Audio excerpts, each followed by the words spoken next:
everyone, good morning. So, ang topic po natin today is all about God breathe.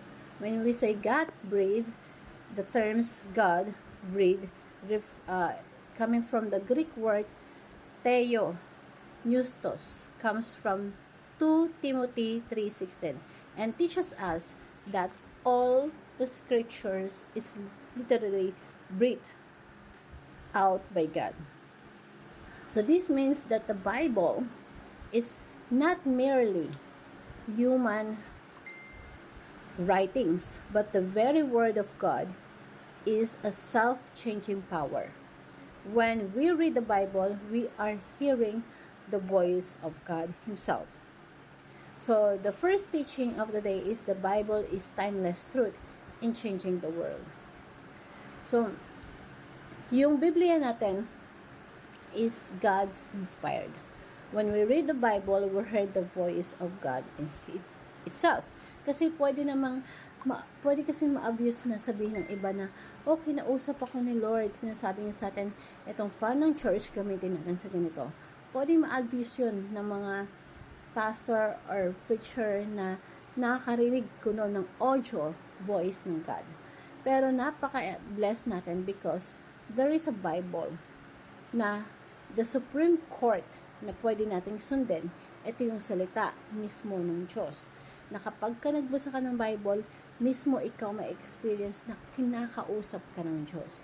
So sabi sa 2 Timothy 3:16, 17, all scripture is God-breathed and is useful for teaching, rebuking, correcting, and training in righteousness, so that the servant of God may be thoroughly equipped for every good work. So, napakahalaga ng verse natin. Ibig sabihin kasi, basehan natin is the scriptures of God. And it's the basic in all law scriptures of God. Kapag tinuturuan tayo at galing sa Biblia, ito ay sundin natin. Pinagmumulan kasi nito yung katotohanan na mula sa ating Panginoon. Ito ay basihan din natin ng pagsaway, mga pagsasanay na patungo sa matuwid for the changing world. So, pagbabago sa mundo natin kasi ang daming nangyayaring pagbabago. Pero yung salita ng Diyos hindi nagbabago. So, kagaya nangyari kay Apostle Pablo, naglingkod kasi siya sa Ephesians Church for 2 to 3 years. Then, disciple niya si Timothy that time. And yung Ephesians that time, sobrang daming pinagdadaanan ng mga mga kaguluhan. At iniwan niya si Timothy doon sa Ephesians. Nung nilikha, at sinabi niya na, Timothy, ito yung mga kakaharapin mo. So, sa buhay natin, hindi tayo dapat nabubuhay, hindi lang tayo nabubuhay sa tinapay, sa pagkain. Dapat yung spiritual din natin nabubuhay. Kundi nabubuhay tayo sa bawat salita ng Diyos. Without God, we are not fully alive. Pag nagbabasa tayo ng Biblia, the Bible is the wisdom of God that amidst chaos. So, isipin mo na si God ang nagbibigay sa iyo ng principle na gagamitin mo sa buhay mo para patuloy ka na patungo sa kabutihan.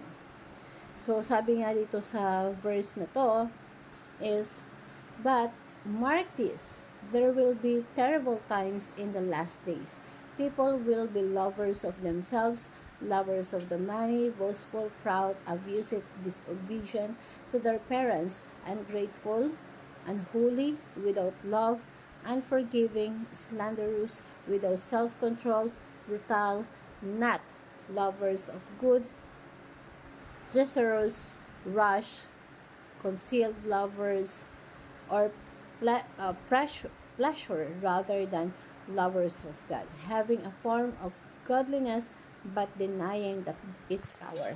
So, ito yung mga nangyari dun sa Efeso nung kakaharapin ni Timothy. Ito yung mga pangyayari na yun. So,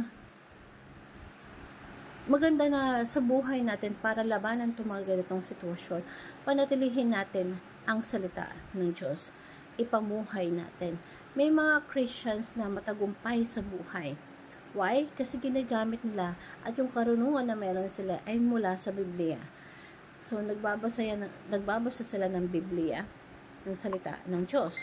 So, tumayo tayo sa salita ng Diyos. Huwag tayong patinag. Kasi itong salita ng Diyos is the word of God that stands forever. Shake your life with God wisdom. Sabi nga dito sa verse na 3 Timothy 3:16, all scripture God-breathed and useful for teaching, rebuking, connecting, and training, and righteous. Patungo sa ikabubuti. Pag nagkakamali tayo, magpatuwid tayo sa pamamagitan ng salita ng Diyos.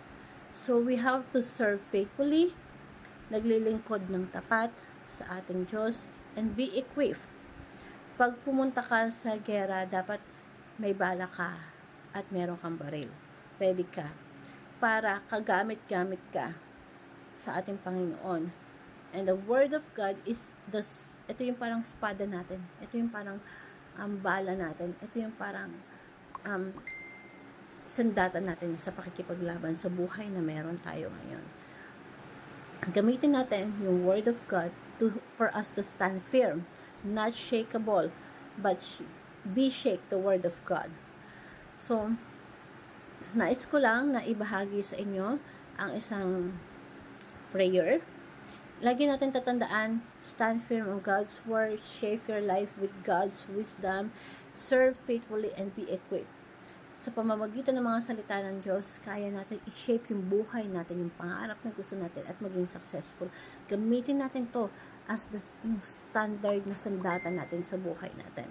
And I want to share this simple prayer. Lord God, thank you for giving me your holy word, alive, powerful, and true.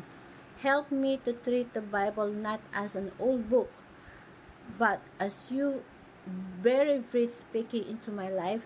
Let it be correct me when I'm wrong, teach me when I'm lost, and lead me into a righteousness.